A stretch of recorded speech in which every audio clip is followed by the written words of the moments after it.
नवी मुंबई कृषी उत्पन्न बाजार समितीची इमारत धोकादायक आहे। वारंवार नवी मुंबई महानगरपालिकेनं नोटीस देऊन सुद्धा कृषी उत्पन्न बाजार समितीमध्ये व्यापार सुरू आहे। त्यामुळे मोठा अपघात होण्याची शक्यता व्यक्त केली जाते।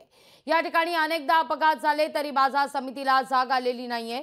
त्यामुळे नवी मुंबई महानगरपालिकेनं आज या ठिकाणाचा पाणीपुरवठा खंडित केलेला आहे। या सगळ्याचा आढावा घेतला आमचे प्रतिनिधी विकास मिरगणे यांनी।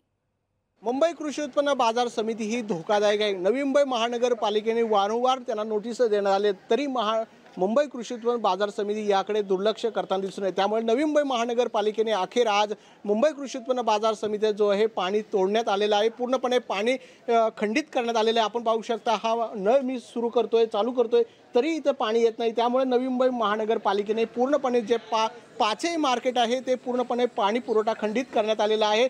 तसेच थोड्याच वेळामध्ये जे आहे वीज कनेक्शन ते तोडण्याचं काम सध्या सुरू झालेलं आहे। त्यामुळे वारंवार नवी मुंबई महानगरपालिकेने धोकादायक इमारत असताना सुद्धा यावर दुर्लक्ष होताना दिसून येत आहे। कारण हा पुनर्विकासाचा प्रश्न जो आहे तो निर्माण झालेला आहे। त्यामुळे पूर्णपणे मुंबई कृषी उत्पन्न बाजार समिती आशियातील सर्वात मोठी म्हणून ओळखली जाते। त्यामुळे आशिया खंडातली सर्वात मोठी बाजार समिती इथे असताना त्याच्याकडे मुंबई कृषी उत्पन्न बाजार समिती असेल, राज्य सरकार असेल, या दुर्लक्ष करताना दिसून येत आहे। आपण पाहू शकता ही महिला सुद्धा आलेली आहे पाणी भरायला, मात्र पाणीच इथे नसल्यामुळे पूर्णपणे जे आहे मुंबई कृषी उत्पन्न बाजार समिती जी आहे ती पूर्णपणे ठप्प झाल्याचे दिसून येते। कारण मुंबई कृषी उत्पन्न बाजार समितीमध्ये जे 5 महत्त्वाचे मार्केट जे पूर्णपणे पाणी पुरवठा जे पालिकेने खंडित केलेला आहे ते तोडण्यात आलेलं आहे।